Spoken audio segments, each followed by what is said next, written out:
5वां प्रश्न है, रेखा यल कोण ए को समद्विभाजित करती है। ये वाली जो रेखा यल है वो कोण ए को, इस पूरे कोण को दो बराबर हिस्सों में बांटती है। ये वाला कोण इस वाले कोण के बराबर है। अब आगे क्या कह रहा है, और बी रेखा यल पर स्थित कोई बिंदु है। ये बिंदु बी जो है इस रेखा यल पर स्थित एक बिंदु है। बीपी और बीक्यू कोण ए की भुजाओं पर बी से डाले गए लंब हैं। ये बीपी जो है और बीक्यू वो क्या है, बिंदु बी से इस वाली भुजा और इस वाली भुजा पर डाले गए लंब हैं। ये कोण 90 अंश का है और ये वाला कोण भी 90 अंश का है। अब कह रहा है दर्शाइए कि पहला त्रिभुज ए पी बी ये वाला त्रिभुज और त्रिभुज ए क्यू बी ये वाला त्रिभुज दोनों सर्वांग सम हैं। और दूसरा आपको सिद्ध करना है बीपी बराबर बीक्यू, बीपी ये वाली लंबाई इस वाली लंबाई के बराबर है। तो सबसे पहले हम इसको सर्वांगसम करेंगे। दोनों त्रिभुज को सर्वांगसम जब कर ले जाएंगे तो बीपी बराबर बीक्यू के हो जाएगा। तो कैसे करेंगे, इसको हल करने के लिए सबसे पहले यहाँ हेडिंग डालेंगे, दिया है जो प्रश्न में दिया गया होता है उसको लिखेंगे। तो आप कहां से कहां तक लिखेंगे, देखिए इतना पूरा बात आप लिख दीजिए, यहां से लेकर के पूरा यहां तक आपको लिख देना है। उसके बाद क्या सिद्ध करना है, दूसरा हेडिंग है सिद्ध करना है।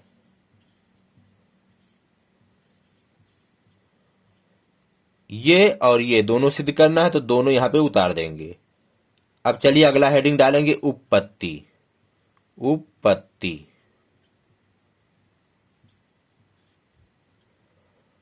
अब पहला वाला हम करेंगे, त्रिभुज ए पी बी और त्रिभुज ए क्यू बी, इन दोनों त्रिभुजों को हमें सर्वांगसम करके दिखाना है। तो यहां लिखेंगे त्रिभुज ए पी बी और त्रिभुज ए क्यू बी, इसमें अब इस त्रिभुज में और इस त्रिभुज में दोनों में हमें तीन चीज बराबर करना है। तो देखिए क्या बराबर है, ये वाला कोण देखिए इस वाले कोण के बराबर है। कोण P बराबर है कोण Q के और दोनों कितना है, 90-90 अंश के हैं।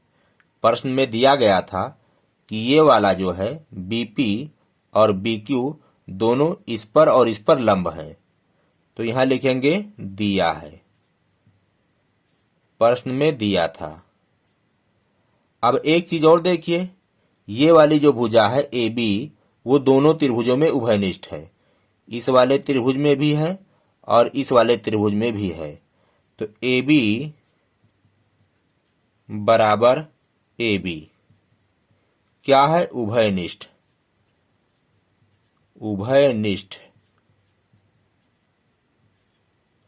और तीसरा क्या चीज बराबर है, देखिए ये वाला कोण इसको मान लेते हैं 1 नंबर और इस वाले कोण को मान लेते हैं 2 नंबर।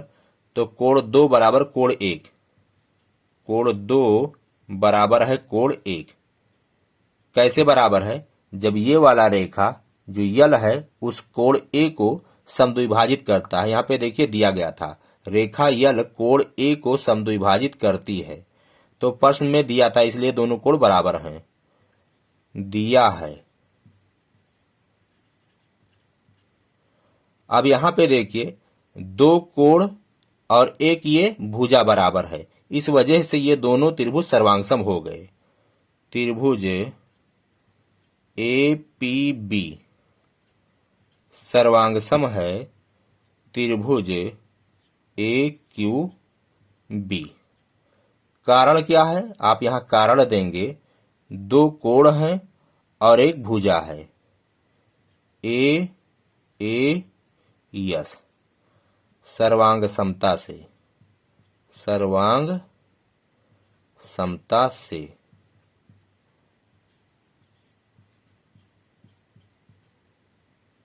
तो एक तो हो गया पहला, तो पहला वाला था ये, दोनों त्रिभुज सर्वांग सम हो गए, यहां पे प्रूव्ड हो चुका है। अब चलिए दूसरा वाला हल करेंगे। हमें हल करके दिखाना है कि बीपी बराबर बी क्यू, ये वाली लंबाई इस वाली लंबाई के बराबर है। तो देखिए, चूंकि त्रिभुज ए पी बी सर्वांगसम है त्रिभुज ए क्यू बी के, तो इसलिए क्या हो जाएगा, जब सर्वांगसम होते हैं दो त्रिभुज तो उनके संगत कोण और संगत भुजाएं बराबर होती हैं। तो देखिए, इस भुजा की संगत भुजा ये है, तो बीपी बराबर बी क्यू। यहां लिखेंगे सी पी सी टी। सर्वांगसम त्रिभुज के संगत जो भाग होते हैं वो बराबर होते हैं। तो इस तरह से प्रूव्ड हो चुका है। पहला यहां पे प्रूव्ड हुआ और दूसरा यहां पे।